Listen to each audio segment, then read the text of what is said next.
10th inter degree pass or fail తక్కువ వ్యవధిలో life settlement in abroad కొరకు hotel management అంటే Trinity college of hotel management. త్వరలో Telangana cabinet విస్తరణ ఉండనుందా?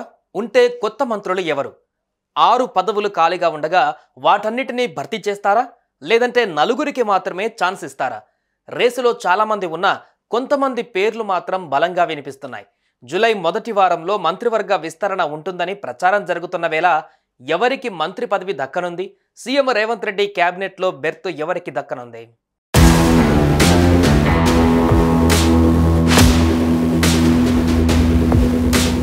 తెలంగాణలో త్వరలో కేబినెట్ విస్తరణ జరగనున్నట్లుగా తెలుస్తోంది. కాంగ్రెస్ ప్రభుత్వం ఏర్పాటు చేసిన కొద్ది నెలలకే ఎన్నికల కోడ్ వచ్చింది.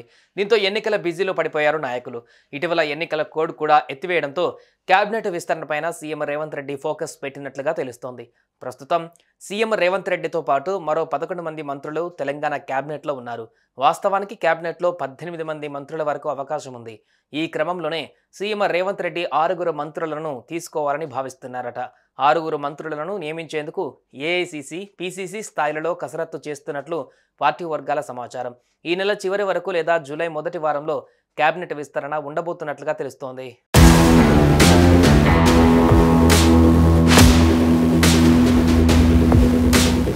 మంత్రివర్గ విస్తరణపై అధిష్టానం వద్ద సీఎం రేవంత్ రెడ్డి చర్చించి ఒక నిర్ణయానికి వచ్చినట్లుగా తెలుస్తోంది. 6 మంత్రులను విస్తరణలో భర్తీ చేయాల్సి ఉంది. మంత్రి పదవులు ఆశిస్తున్న ఎమ్మెల్యేల సంఖ్య మాత్రం చాలా ఉంది. కానీ 6 మంత్రి పదవులలో 2 రెడ్డి సామాజిక వర్గానికి, 2 బీసీలకు, 1 లంబాడీకి, మరొకటి మైనార్టీకి ఇచ్చే అవకాశాలు ఉన్నట్లు పీసీసీ వర్గాలు చెబుతున్నాయి. కీలకమైన హోంశాఖను బోధని ఎమ్మెల్యే పి సుదర్శన్ రెడ్డికి ఇవ్వాలని సీఎం రేవంత్ రెడ్డి యోచిస్తున్నట్లుగా తెలుస్తోంది.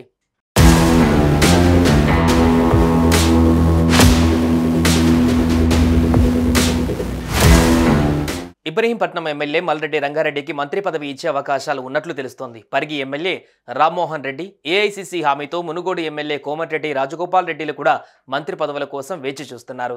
ఎవరికి వారు ఢిల్లీ స్థాయిలో లాబియింగ్ చేసుకుంటున్నారు. అయితే పోటీ పడుతున్న 4 రెడ్డి సామాజిక వర్గాలలో నాయకుల్లో 2కి మంత్రివర్గంలో చోటు దక్కుతోంది. మరో 2లో ఒకరికి డిప్యూటీ స్పీకర్, ఇంకొకరికి ప్రభుత్వ చీఫ్ విప్గా నియమితులయ్యే అవకాశం కనిపిస్తోంది.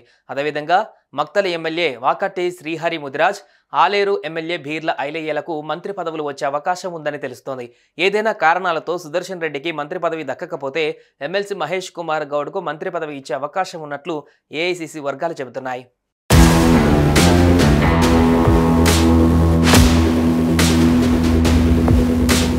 ఉమ్మడి రంగారెడ్డి, హైదరాబాద్ జిల్లాల నుంచి ప్రస్తుతం ఎవరికి మంత్రి పదవి దక్కలేదు. ఈ నేపథ్యంలో ఈ జిల్లాల నుంచి ఒకరికి ఛాన్స్ ఇవ్వాలని భావిస్తున్నారు.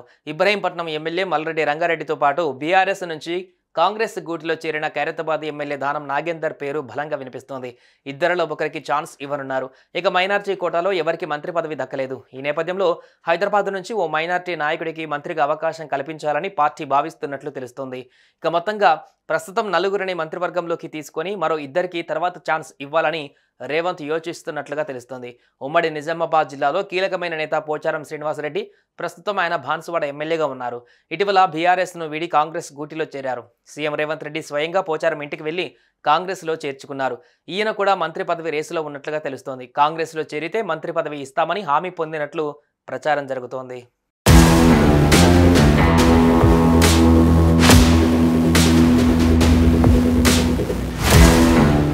ప్రస్తుతం కీలక శాఖ హోంతో పాటు municipal administration, urban development, general administration, విద్య వంటి కీలక శాఖలు సీఎం రేవంత్ రెడ్డి వద్ద ఉన్నాయి.